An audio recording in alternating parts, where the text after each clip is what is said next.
All right, poverty. Single mothers are much more likely to be poor than married couples. The poverty rate for single mother families in 2019 was 31%, nearly 5 times more than the rate 5% for married couple families. Here are some well-known risks for children growing up with a single mother compared to the peers in married couple families. Lower school achievement, more discipline problems, school suspension, less high school graduation, lower college attendance and graduation, more crime and incarceration, especially for boys and young men. Why is that? Because there's no such thing as gender. Biology doesn't matter. Yes, it does, okay? Jesus Christ. Less success in the labor market and more likely to become single parents themselves. Vlogmas day 21. It's 9 in the morning. My hair's a little messy. Got my shirt on. We got an important subject today, so I gotta get ready. Gotta get my hair done. Gotta get a nicer fit on. But the subject of today is, in America, you'd be surprised the statistics I'm going to bring up, but single parent children are arguably the most negatively affected children in the country, and there's a lot of reasons for that, and I think it's really interesting subject and topic that no one really wants to talk about, and I'm a young kid, and I've been learning about it for the last year and a half, 2 years, specifically this subject and this topic, and I really think it's interesting and it's important. So let's go. Let's talk about it.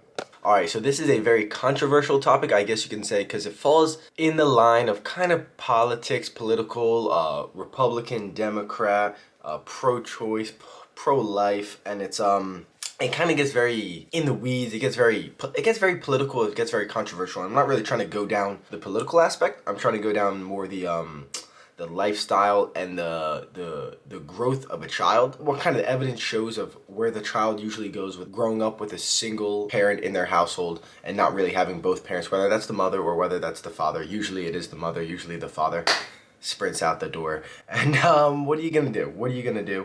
And we'll discuss some statistics and some ideas. And bear with me. I'm just trying to be thought-provoking. I'm gonna try to be as middle down the road as I can. I'm going to try to be open-minded, thought-provoking, trying to make you think, trying to think myself. I don't know all the evidence that I'm going to bring to the table. I'm going to try to figure some stuff out today. And let's go. Let's figure this out together. And bear with me. Drop in the comments what you think. Drop a like button. Subscribe. Check out my other channel and check out the podcast. But let's go. Let's figure out what's going on in America, baby. All right, so right here on singlemotherguide.com, single mother statistic, single motherhood has grown so common in America that today 80% of single parent families are headed by single mothers. Nearly a third live in poverty. Once largely limited to poor women and minorities, single motherhood is now becoming the new norm. This prevalence is due in part to the growing trend of children born outside marriage, a societal trend that was virtually unheard of decades ago. And this is an interesting kind of topic of me. I'm very young, I'm a libertarian. I think everybody should do what they please. I think you should think what you want. This is America. Believe what you want to believe in what God you want to believe in. But then we get into the discussion of this issue that's going on. Is now you have children getting born out of wedlock in single mother homes. That's never happened before. And a reason before that is religion was a very strong part of the culture and society, and religion always believed mother, father, child. And of course there is the obvious argument of, new generation. As the story goes, men beat their women, and it did happen a lot, especially during Prohibition and the whole alcohol, big movement of alcohol. Men really would beat their wives, and their wives really wouldn't be able to do anything about it. And that's really horrible to think about, and it really is it is a strong argument that the women really pound in and say, well, what if I'm getting beat? I just want to live by myself. And that's so understandable. It really is totally understandable. I really, as a young man, I understand that. I'll say this, there is a undeniable effect that the child has from living without the other parent. And I totally agree that the child could be even more negatively affected if that parent is hurting or sexually abusing or doing things to the child that will just be even worse than if the dad or the mom is staying home and in the child's life. It'd probably be best to just get the hell out the door and leave the family alone. But then we kind of get into this argument of now the new norm is everybody's like, oh, well, I don't want to take care of this child, and we're not really meant to be, and we got married too young, or we had kids too young, or we met on social media and we don't really know each other, and now we have a freaking kid, so let's just move away from each other and not take care care of them together. And it's like this weird fine line of like societal, you're allowed to do what you want, but like we don't want to infringe on your rights, but like society kind of should be laying down like maybe a moral law that like, you know what I'm saying? It's weird. It's really interesting. It's really interesting.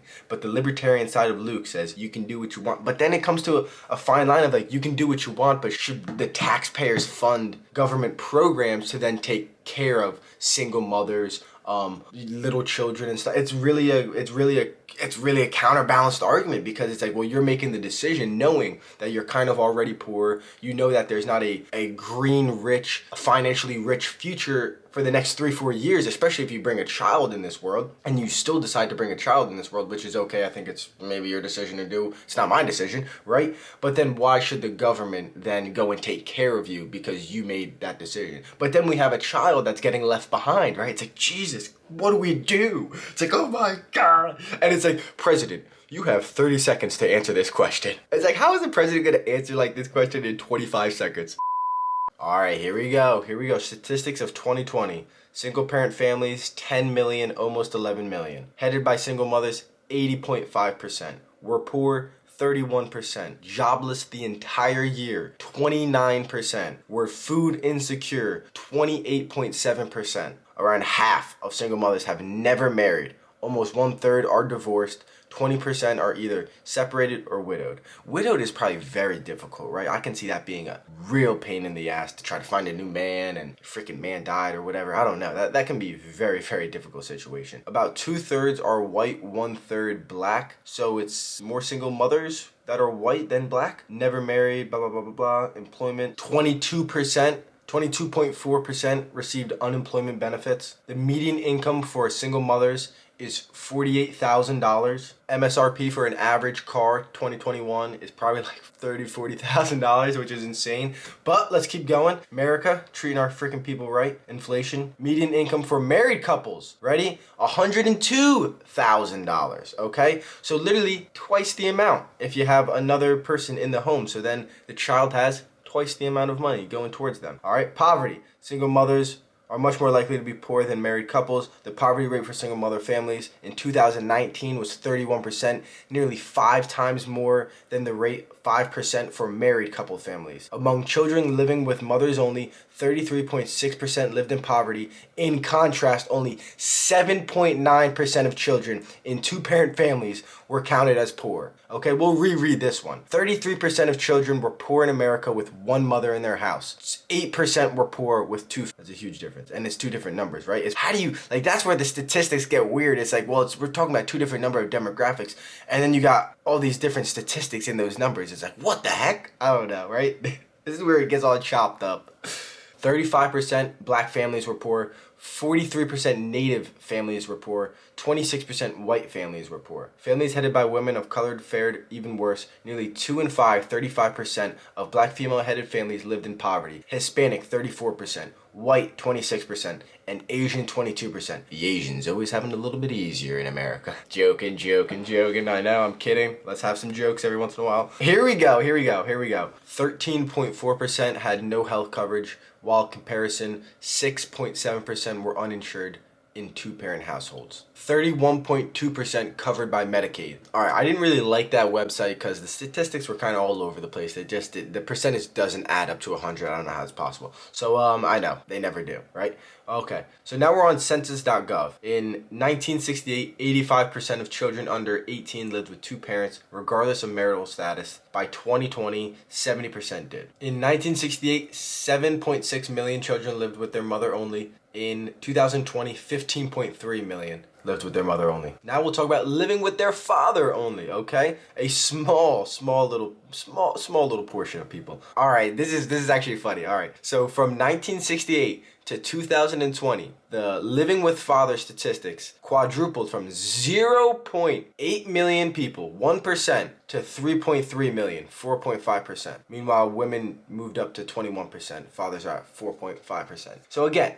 the mothers are running the show, usually. Living with no parent. 1960, approximately 2 million children lived with no parent. In 2020, that estimate rose to approximately 3 million. It's probably a lot higher than 3 million, but fair enough. ifstudies.org, okay? What does it stand for? Institute for Family Studies.org, okay? This is what I'm looking for right here, okay? Here are some well-known risks for children growing up with a single mother compared to the peers in married couple families. Lower school achievement, more discipline problems, school suspension, less high school graduation, lower college attendance and graduation, more crime and incarceration, especially for boys and young men. Why is that? Because there's no such thing as gender. Biology doesn't matter. Yes, it does, okay? Jesus Christ. Less success in the labor market and more likely to become single parents themselves, thereby starting the cycle all over again for the next generation. All right, so let me not beat around the bush. I am 21 years old, almost 22. I have no children. I don't plan on having children for any time soon, maybe in the future. Right now, not looking for that. I do know some young people with children. I'm not mad at them. I don't hate them. Do I judge them? I do. Can we just be honest? We all judge people differently for different things. Do I think they're bad people? Certainly, I don't think they're bad people. Do I think they're going down maybe a hard road? I do think that is a difficult road, and it's a difficult life. But I do think it's possible, and I do think it's admirable to put your child first and really go at it and really try to give your child the best life that you can try to provide, because that is what I see from, at least, through social media. The people do love their children and they do take care of them. I do see young women, usually without their baby daddy, and I do think that is a bit of an issue. I do think that is a big issue that is happening. But again, who am I to say how to live your life? Who am I to say what's right, what's wrong? I do think some of those statistics, and there's a lot more where that came from, are just undeniable. And I do think it's worth talking about and worth being part of a bigger, more powerful conversation, instead of toxic masculinity and single motherhood is okay and we should promote that and we should fund that. So we should also talk about how mothers should probably make the right decision and choose the right husband to be with when they're financially stable, and they're both financially stable, so they can bring a child into this world and the child can prosper the way it should and the way we all want the child to prosper. And I don't think that's misogynistic for me to say. I don't think that's racist. I don't think that's right wing or Democrat or Republican or liberal. I don't think it's anything of the sort. I think it's kind of competent. I think it's kind of rational, if I'm being honest with you. And but at the end of the day, I don't have a kid. I don't know how to raise a child. I look at myself as a growing child, and I see some things that my parents have done really well, and I've seen some things that I've hated dealing with as a child, but now they really shaped me as a good person and as a strong young man. And I do think some of these things are important. I think some of these moral aspects are really important. I think this is a very valuable and important conversation, and I don't think it should be thrown under the bus as, oh, Luke said that single mothers are really struggling in America and it's bad for children. That means Luke is a misogynistic, racist Trump supporter. Like, that's where we're walking this fine line of, like, I didn't say anything of the sort. But if you look at the lifestyle that the child tends to live, it's not that good. And I think we should talk about that, because I then bring my child into this world and he has to deal with your child and I have to deal with your child. And society will be better if we just all have good kids going into society. But again, you are free to make the decisions you want to make. But again, you're not allowed to make decisions that infringe on my freedoms, right? Infringe on my liberties. And I don't know. I think it's a really multifaceted conversation. And I do think it's ridiculous that we ask a president or a congressman or someone in power, sir, ma'am, give us 20 seconds of how to answer this super complicated problem. That's not going to answer anything, okay? You literally need hours and hours and hours of statistics and evidence and what you're going to do and why what you're going to do may work and how, where has it worked in other places in the world and where has it worked in different times in history. And we need these long, in-depth conversations, but just to slap a label on everybody and just to try to silence, maybe silence me because I you don't agree with the first 3 things that I said or the first 30 seconds of this video, and now you want to silence my whole entire channel, my whole entire thing.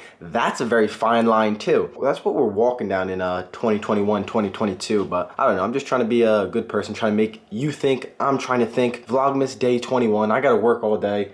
I gotta make a podcast, so check out my podcast, link in the description. Deuces, smash the like button, subscribe, be a good person. Merry Christmas.